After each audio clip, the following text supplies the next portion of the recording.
Live, c'est parti.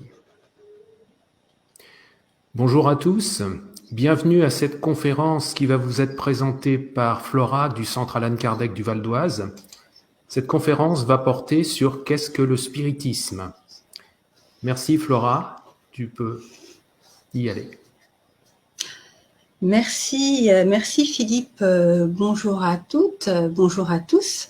Merci d'être présents, merci à ceux qui rejoindront cette conférence et à ceux qui la regarderont plus tard.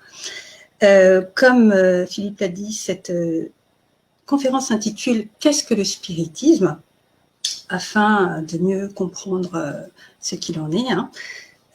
Et comme dit, n'hésitez pas à la fin de poser vos questions sur la page Facebook. Donc, qu'est-ce que le spiritisme?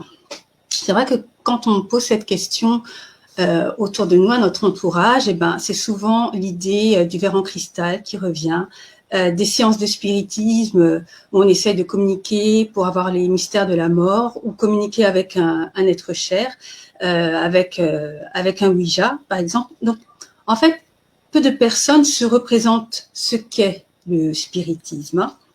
Donc voilà aussi le but de cette conférence.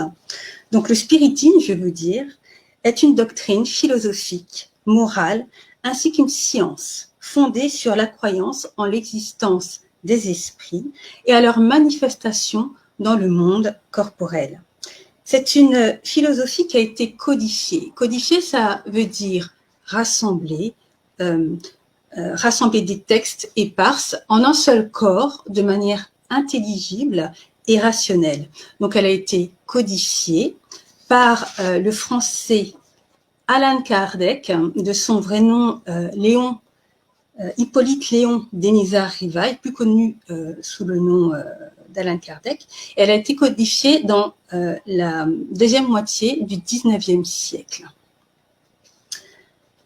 Donc, Alan Kardec a créé le néologisme spiritisme, c'est lui qui l'a créé, spiritisme, spirit, pour désigner cette nouvelle philosophie et pour la différencier du spiritualisme. Donc il dit, pour les choses nouvelles, il faut des mots nouveaux. Ainsi le veut la clarté du langage pour éviter les confusions inséparables du sens multiple des mêmes termes. Au lieu du mot spirituel, spiritualisme, nous employons pour désigner cette nouvelle croyance ceux de spirit, spiritisme, qui ont l'avantage d'être parfaitement intelligibles, réservant le mot spiritualisme dans son acceptation propre. Spiritualiste, quelqu'un de spiritualiste, c'est quelqu'un qui sait avoir en lui autre chose qu'uniquement un corps matériel. À présent, nous allons voir le plan de cette conférence. Donc, cette conférence va être divisée en 4 parties. Nous allons commencer par voir qu'est-ce que le spiritisme, comment est-il né, quels sont ses ouvrages de base, et nous terminerons par quels sont ses principes de base. Et enfin, bien sûr, il y aura la conclusion. Donc, qu'est-ce que le spiritisme ? Donc, j'ai déjà répondu un petit peu tout à l'heure. Le spiritisme, en fait, permet aux êtres de donner des réponses à leurs questions existentielles, à savoir ce que nous sommes, d'où nous venons, où est-ce que nous allons et comment faire pour y parvenir. Donc, comme dit, ce sont des questions existentielles. Le spiritisme traite de la nature, de l'origine et de la destinée des esprits, qu'on appelle aussi conscience, et de leur rapport avec le monde terrestre. Donc, avant de vous dire les autres principes de base sur lesquels ils se fondent, je vais faire la définition de quelques concepts spirites afin que vous compreniez mieux la suite de cette conférence. Donc, les concepts, il y en a 3. Il y a l'esprit, le monde spirituel et le monde corporel. Donc, commençons par l'esprit. Eh bien, les esprits, ce sont les êtres intelligents de la création. Ce sont les âmes de ceux qui ont vécu sur Terre et qui ont quitté leur enveloppe corporelle pour retourner dans le monde spirituel. Donc, c'est en l'esprit que réside l'amour, la volonté, les qualités, le sens moral et les défauts. Ensuite, voyons la définition du monde spirituel. Le monde spirituel, c'est le monde des esprits désincarnés. Le monde spirituel, c'est la vraie patrie de l'esprit. C'est le monde éternel, survivant, préexistant à tout. Et voyons ensuite le monde corporel. Le monde corporel, c'est nous. C'est l'ensemble des êtres intelligents qui ont un corps matériel sur Terre. Voyons à présent les principes sur lesquels le spiritisme se fonde. Alors, des principes, il y en a beaucoup. Dans cette conférence, je vais vous en donner 7. Donc, commençons par le premier qui parle d'un principe supérieur, créateur de toutes choses, immuable, éternel, unique, qu'on appelle Dieu ou conscience universelle. Donc, Dieu étant le premier principe. Le deuxième principe est celui de l'immortalité de l'âme, l'âme ou conscience. Troisième principe, il est fondé sur la croyance de la manifestation des esprits dans le monde corporel, de la corrélation constante entre le monde corporel et le monde spirituel. Nous allons y revenir. Quatrième principe, il s'agit de la loi de réincarnation. Ensuite, il y a la loi de cause à effet. Et il faut se rappeler que la philosophie spirite est basée sur la logique et la raison. En dernier principe, on rappelle que la philosophie respecte le libre choix, le libre arbitre de chacun. Il enseigne, mais il n'impose rien. Donc, voici pour ces principes sur lesquels nous allons revenir vers la fin de la conférence afin de les approfondir un peu. Donc, comment le spiritisme est-il né? Donc, là, je vous ai mis la photo des sœurs Fox. Alors, comment est-ce qu'il naît? Voyons un commentaire d'Alan Kardec. Vers 1848, l'attention fut appelée aux États-Unis d'Amérique sur divers phénomènes étranges consistant en bruit, coups frappés et mouvements d'objets sans cause connue. Voilà la réflexion qu'en dit Kardec. En fait, le spiritisme, il est né de la vogue des tables tournantes qui est partie des États-Unis et est arrivée en Europe à la deuxième moitié du 19e siècle. L'histoire commence aux États-Unis, dans un État de New York. Je vais vous en dire plus. Donc, en 1847, la famille Fox, dont le père est pasteur, vit dans une ferme de Hydesville, un État de New York, et déclare entendre des coups dans les cloisons et dans les meubles. En présence des sœurs Fox, qui sont Kate et Margaret, les bruits semblent leur répondre de manière intelligente. Ce phénomène, constatable par un nombre croissant de témoins, est bientôt attribué à l'esprit d'un homme qui fut colporteur et assassiné par l'ancien propriétaire des lieux. Grisés par leur popularité, plus tard, les sœurs Fox multiplient les exhibitions publiques et suscitent des vocations. Quantité de médiums prétendent alors pouvoir échanger avec les défunts et le mouvement du spiritualisme moderne anglo-saxon gagne rapidement des millions d'adeptes dans tous les États-Unis. Voilà un autre commentaire qu'Alan Kardec fait de cet engouement, de cette époque. Tous les êtres qui se communiquèrent de cette façon, interrogés sur leur nature, déclarèrent être esprits et appartenir au monde invisible. Les mêmes effets s'étant produits dans un grand nombre de localités par l'entremise des personnes différentes, et étant d'ailleurs observés par des hommes très sérieux et très éclairés, ce n'était pas possible qu'on fût le jouet d'une illusion. Donc voici pour un commentaire d'Alan Kardec. Je vais vous en donner un deuxième. De l'Amérique, ce phénomène passe en France et dans le reste de l'Europe, où pendant quelques années, les tables tournantes et parlantes furent à la mode et devinrent l'amusement des salons. Puis, quand on en eut assez, on les laissa de côté. Puis, pour passer à une autre distraction, le phénomène ne tarda pas à se présenter sous un nouvel aspect qui le fit sortir du domaine de la simple curiosité. Voilà, c'est là que nous allons parler d'Alan Kardec, puisqu'il a approfondi les observations qu'il voyait. Donc, parlons un petit peu d'Alan Kardec. Alan Kardec, de son vrai nom, comme je vous l'ai dit, Hippolyte Léon Denisard Rivail, est né en 1804 à Lyon et est mort en 1869 à Paris. Il fut d'abord, pendant 30 ans, un professeur de lettres et de sciences et un pédagogue réputé, formé à la célèbre école de Pestalozzi, dont les enseignements étaient fondés sur les principes de l'ouvrage L'Émile de Jean-Jacques Rousseau.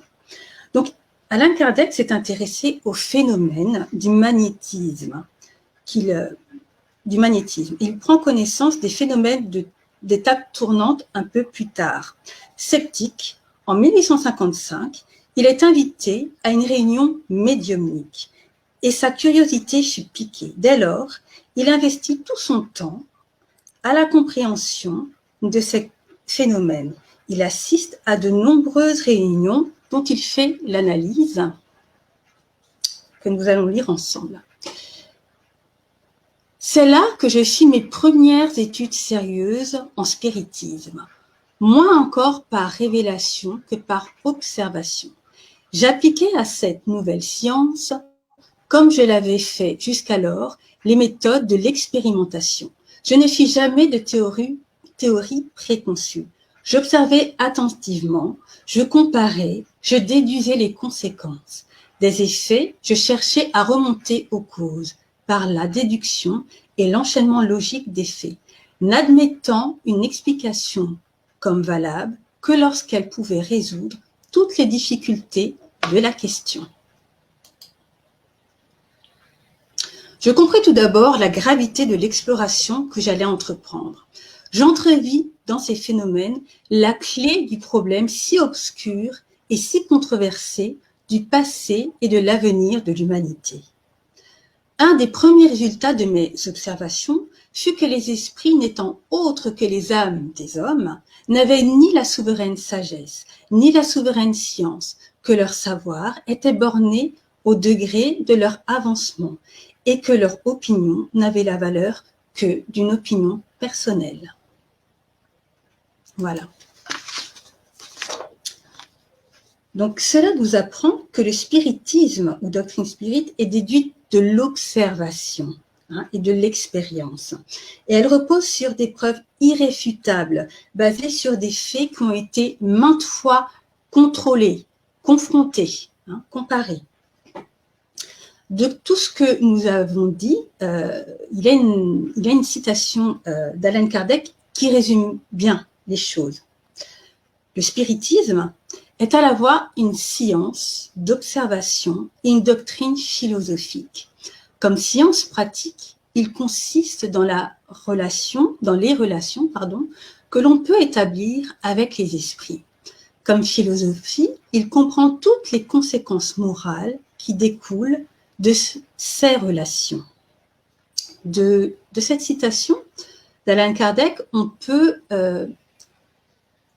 ressortent 3 aspects du spiritisme en fait.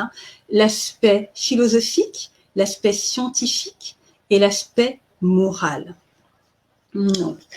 L'aspect philosophique, ça a à voir avec tout ce dont nous avons parlé, l'immortalité de l'âme, Dieu, la loi de réincarnation. Nous allons revenir sur ça un petit peu après. Il y a cet aspect scientifique. l'aspect scientifique, qui est basé sur l'observation et la manifestation des esprits. Pour comprendre cet aspect scientifique, on peut en donner une définition. Il possède toutes les caractéristiques d'une science, parlant du spiritisme, telles qu'elles sont définies de nos jours, à savoir un ensemble de connaissances sur un objet déterminé, l'esprit, la loi de réincarnation, et obtenu par certains critères méthodiques, méthode expérimentale, c'est-à-dire d'un fait constaté, on cherche, on déduit les lois qui les ont provoquées. Et dans cet aspect, des savants, des scientifiques, des intellectuels se sont intéressés à cet aspect scientifique.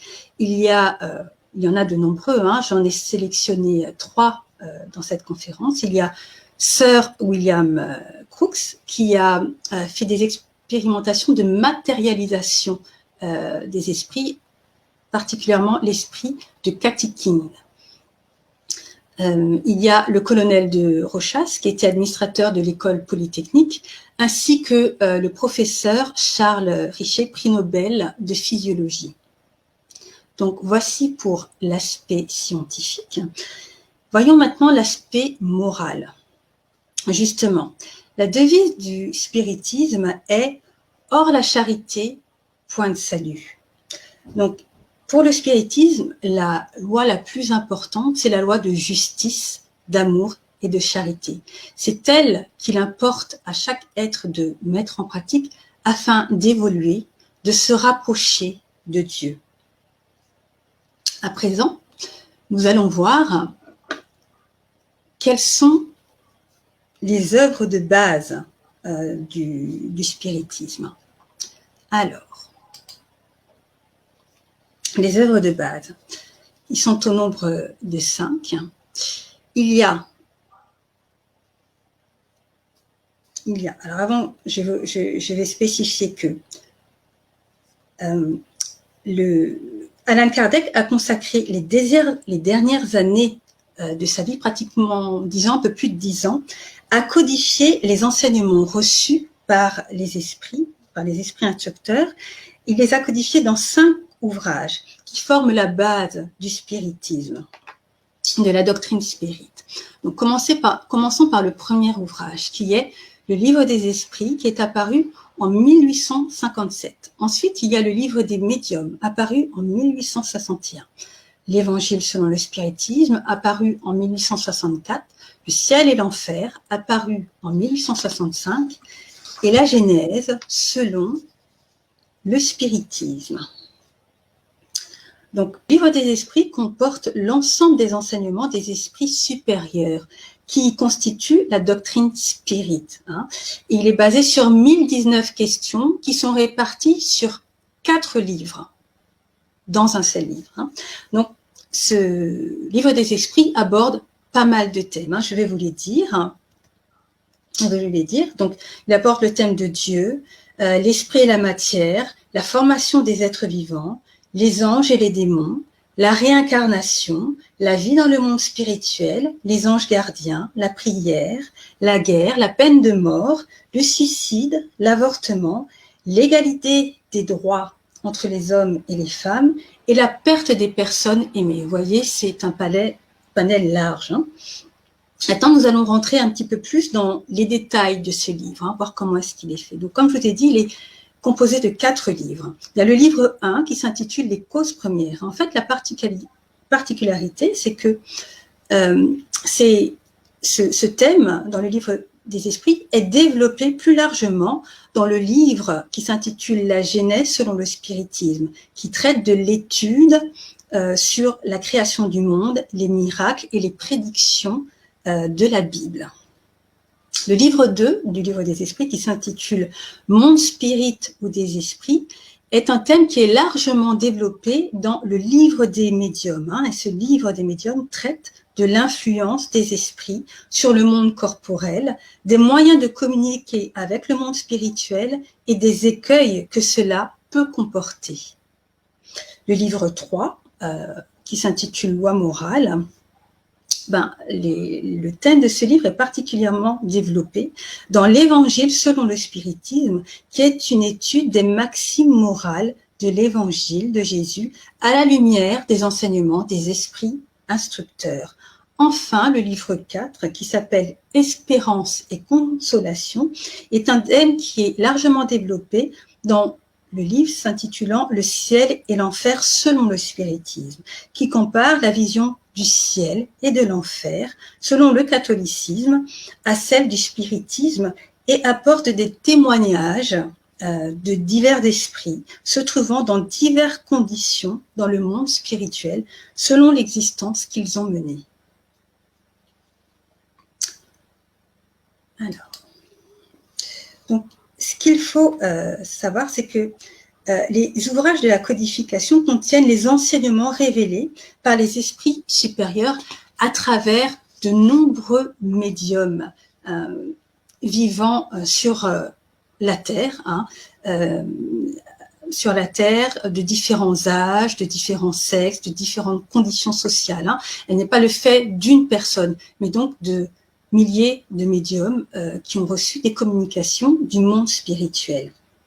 Donc, à ce propos, Allan Kardec dit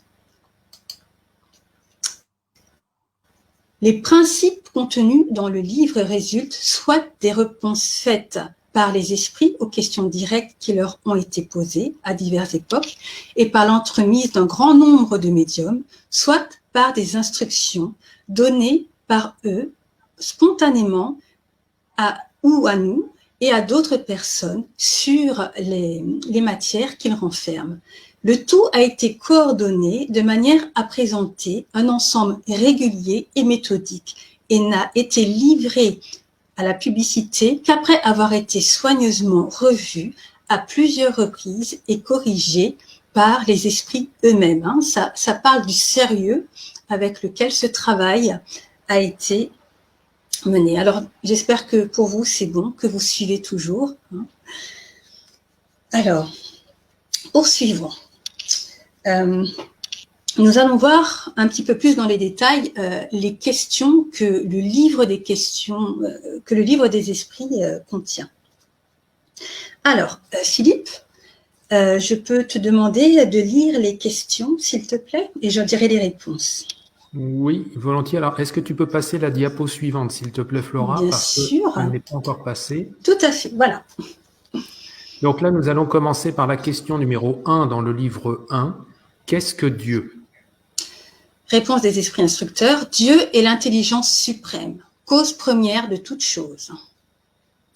Nous passons maintenant à la question 76 du livre 2. Quelle définition peut-on donner des esprits? Réponse des esprits instructeurs. On peut dire que les esprits sont les êtres intelligents de la création. Ils peuplent l'univers en dehors du monde matériel. Nous passons maintenant au livre 3, question 614. Que doit-on entendre par la loi naturelle? Réponse des esprits instructeurs. La loi naturelle est la loi de Dieu. C'est la seule vraie pour le bonheur de l'homme.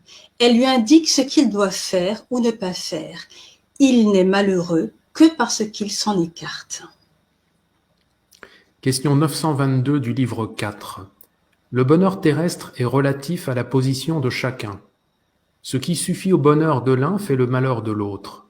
Y a-t-il cependant une mesure de bonheur commune à tous les hommes?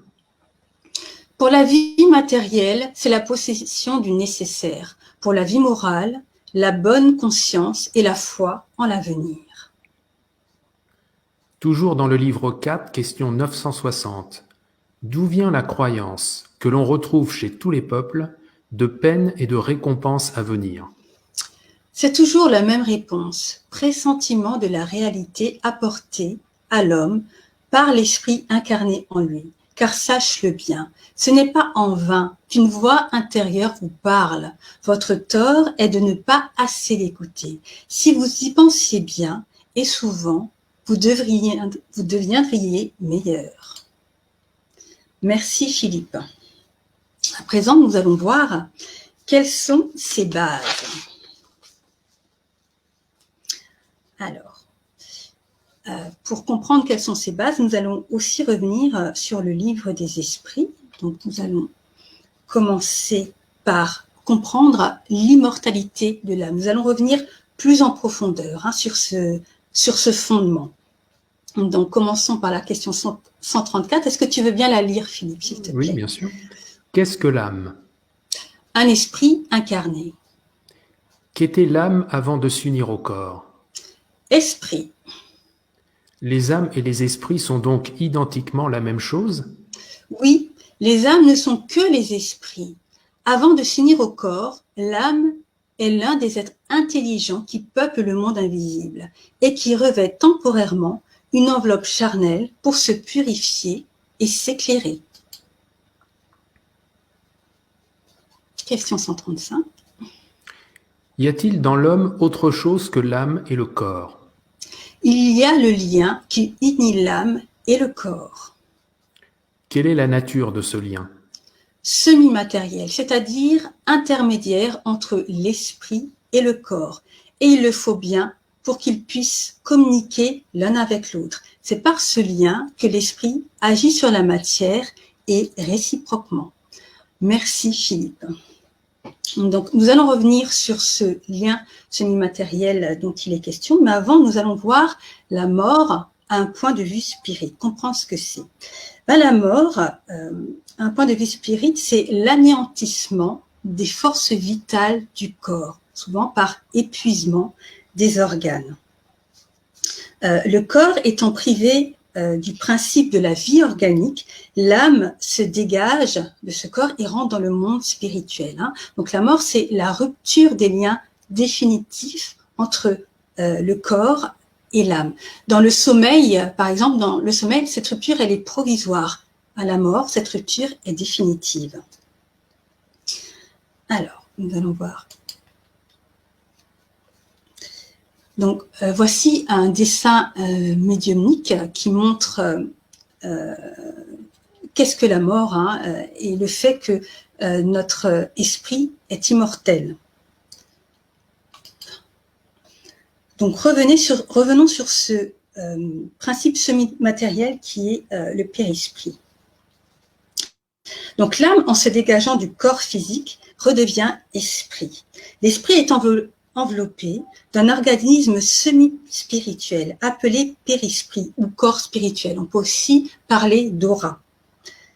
Ce corps spirituel est constitué d'une enveloppe fluidique plus ou moins éthérée qui est inséparable de l'âme et qui s'épure à mesure que l'âme s'épure, jusqu'à devenir éclatante de lumière. Le périsprit contient la mémoire de l'esprit et de ses vies antérieures, de ses facultés ainsi que de ses connaissances.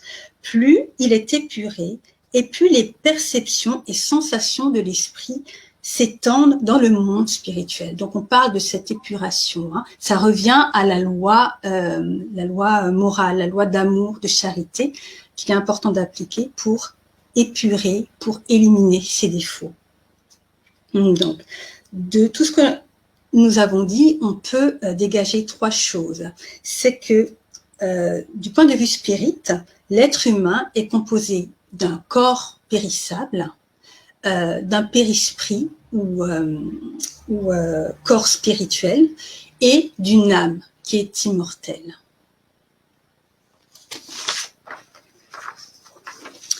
Ensuite, nous allons voir la loi de l'évolution. C'est utile de la voir d'abord pour vous parler de la loi d'incarnation et de réincarnation. Donc la loi de l'évolution, elle dit que toute la création est soumise à un processus graduel d'ascension perpétuelle afin d'atteindre la somme des perfections dont est susceptible la créature et de pouvoir accéder à Dieu, de l'approcher, de se fondre en Dieu.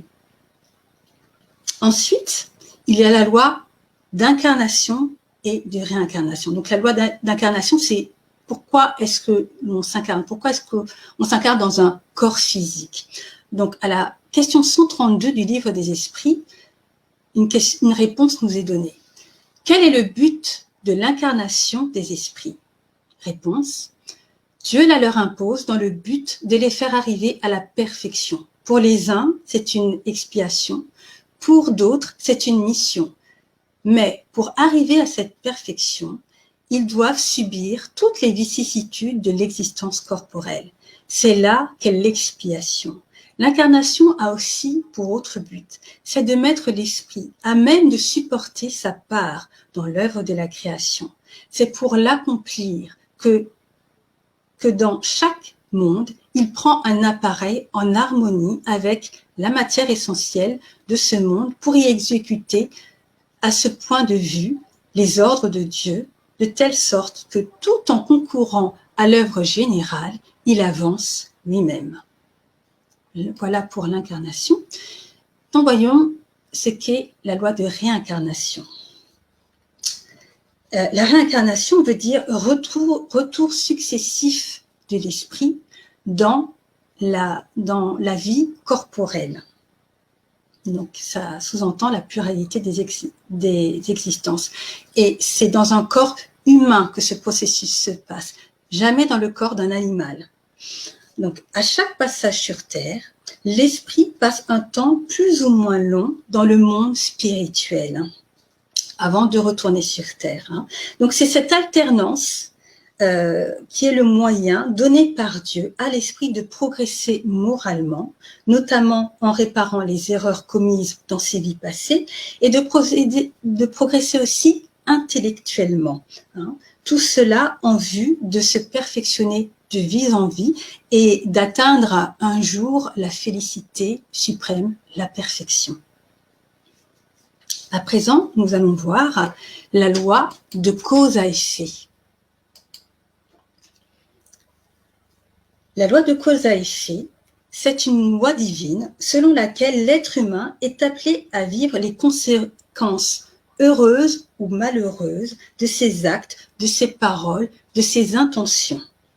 Ces actes et ces pensées sont une cause génératrice d'effets plus ou moins lointains dans ses incarnations futures.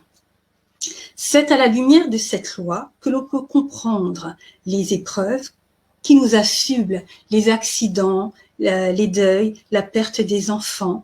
Mais c'est aussi à l'aune de cette loi que l'on peut comprendre les choses heureuses qui nous arrivent, les belles rencontres, les facilités que l'on a dans l'existence. Cela dit, bien souvent, les épreuves difficiles vont permettre à l'esprit d'acquérir des qualités morales comme l'humilité, l'indulgence, la compassion et ainsi d'évoluer. Donc, je vais vous lire un extrait tiré de l'Évangile selon le spiritisme et qui dit « Lorsqu'une affliction n'est pas une suite des actes de la vie présente, il faut en chercher les causes dans une vie antérieure. Ce que l'on appelle les caprices du sort ne sont autre chose que les effets de la justice de Dieu. Dieu n'inflige point de punition arbitraire. Il veut que la faute et la peine, il veut qu'entre la faute et la peine, il y ait toujours corrélation. Si dans sa bonté, il a jeté un voile sur nos actes passés, il nous met cependant sur la voie en disant « Qui a tué par l'épée, périra par l'épée ». Paroles qui peuvent se traduire ainsi.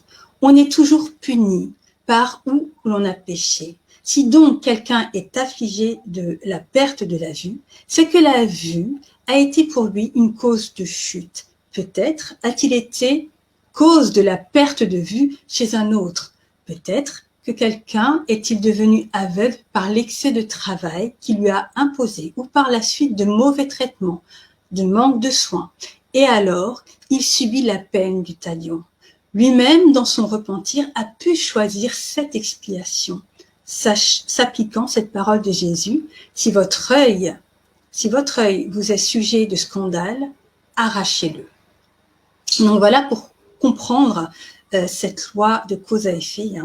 C'est un texte très éclairant. Mais cela dit, il est important de préciser qu'il y a la miséricorde divine qui s'applique toujours et qui veut que nous subissions toujours moins que ce que nous avons fait subir et qu'il ne nous est jamais donné d'épreuves plus difficile que nous puissions supporter. Nous n'avons jamais d'épreuve qui dépasserait nos forces. Après la loi de cause à effet, passons à celle du libre arbitre et de la responsabilité. C'est la liberté morale, le libre arbitre. C'est la liberté morale des êtres. C'est la faculté qu'il a de se guider dans sa volonté, par sa volonté, dans l'accomplissement de ses actes dont il est responsable devant Dieu. Donc, on peut retenir 3 choses à propos de ce libre arbitre. Déjà que, avant de nous incarner, selon notre libre arbitre, nous avons fait des choix, des preuves à vivre pour notre existence présente. Premièrement. Deuxièmement, il faut se rappeler que nous avons toujours la liberté de faire ou de ne pas faire. Et troisièmement, il faut se souvenir qu'il n'y a pas de prédestination et il n'y a pas non plus de fatalité. La fatalité, elle ne consiste que dans le moment de notre mort, le moment où nous devons partir. Voilà pour la loi du libre arbitre.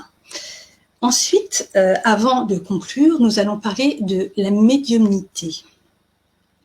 Donc, la médiumnité suppose l'intervention du monde spirituel. S'il n'y a pas l'intervention du monde spirituel, c'est une belle capacité, mais ce n'est pas de la médiumnité.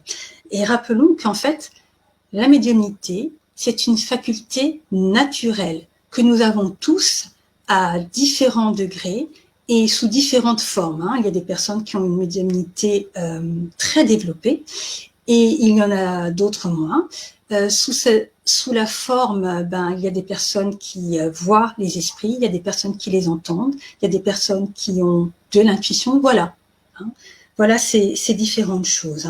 Mais il faut aussi se rappeler que le livre des médiums est la référence incontournable pour la pratique de la médiumnité. Cela dit, l'expérience accumulée depuis le 19e siècle conduit à déconseiller fortement le développement individuel de la médiumnité, car il peut s'avérer dangereux. En effet, il implique des processus physiologiques très particuliers et très complexes. Par rapport notamment au périsprit. Il y a aussi le rythme cardiaque qui rentre en jeu. Voilà, c'est un processus complexe qui demande à ce que ce soit fait plutôt en groupe pour une médiumnité sécurisée. Il faut aussi se rappeler que la médiumnité spirite est une faculté exercée conformément à la déontologie, à l'éthique, à la morale et à la discipline et à l'hygiène de vie spirite, ainsi qu'aux idéaux de charité, d'amour et d'humilité du spiritisme. Donc, il est défini comme une mission sacrée qui repose sur un engagement spirituel, celui de servir Dieu gratuitement. Passons à présent à la conclusion. Pour la conclusion, je vais donner principalement la parole à Allan Kardec.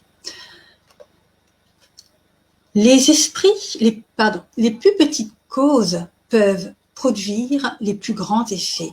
C'est ainsi que d'un petit grain peut sortir un arbre immense, que la chute d'une pomme a fait découvrir la loi qui régit les mondes, que des grenouilles sautant dans un plat ont révélé la puissance galvanique. C'est de même ainsi que du vulgaire phénomène des tables tournantes est sortie la preuve du monde invisible, et de cette preuve, une doctrine qui, en quelques années, a fait le tour du monde et peut la régénérer par la seule constatation de la réalité de la vie future. Le spiritisme enseigne peu ou point de vérité absolument nouvelle, en vertu de l'axiome qu'il n'y a rien de nouveau sous le soleil. Celle qu'enseigne le spiritisme étant fondée sur les lois de la nature, ont dû exister de tout temps. C'est pourquoi, de tout temps, on en trouve les germes qu'une étude plus complète et des observations plus attentives ont développé. Le spiritisme n'a ni découvert ni inventé les esprits. Il n'a pas davantage découvert le monde spirituel auquel on a cru dans tous les temps. Seulement, il le prouve par des faits matériels et le montre sous son véritable jour en le dégageant des préjugés et des idées superstitieuses qui engendrent le doute et la crédulité. Dans les prolégomènes, Introduction avant une science, qui se trouve dans le livre des esprits, il est noté: les esprits annoncent que les temps marqués par la providence pour une manifestation universelle sont arrivés, et qu'étant les ministres de Dieu et les agents de sa volonté, leur mission est d'instruire et d'éclairer les hommes, en ouvrant une nouvelle ère pour la régénération de l'humanité, comme l'a dit Kardec plus haut. Le spiritisme n'est pas la religion du futur, il est le futur des religions. Il respecte toutes les religions, valorise tous les efforts pour le bien, pour la pratique du bien, travaille à la fraternité entre tous, indépendamment des races, des couleurs, des sexes, des nationalités, croyances ou niveau culturel et social. Il n'a aucun culte extérieur, pas de sacerdoce, n'adopte ni n'utilise de sacerdoce dans les réunions, de culte dans les réunions. Et voilà, il ne pratique aucun culte extérieur. Donc pour conclure, je vous mets à l'écran ces phrases d'Alan Kardec, dont l'épitaphe est sur son dolmen au Père-Lachaise et qui dit « Naître, mourir, renaître encore, progresser sans cesse, telle est la loi. » Alan Kardec dit aussi « Il n'y a de foi inébranlable que celle qui peut regarder la raison face à tous les âges de l'humanité. » Voilà, je vous remercie de votre attention et je vous présente, pour aller un petit peu plus loin, la bibliographie. Donc voici les livres sur lesquels a été construite cette conférence. Voilà. Et je vous donne le programme pour octobre de la prochaine conférence qui va se tenir par le groupement. Ce sera par le centre Alan Kardec de Rambouillet, qui va présenter l'importance de l'éducation morale des enfants, des adolescents à Rambouillet, donc à 15h le 18 octobre. Voilà, c'est ainsi que cette conférence s'achève. N'hésitez pas à poser des questions si vous le souhaitez sur la page Facebook. Nous vous répondrons avec Philippe. Et je vous dis à bientôt et vous souhaite une bonne semaine et encore désolé pour ce problème technique. Merci à tous. Au revoir. Merci, au revoir.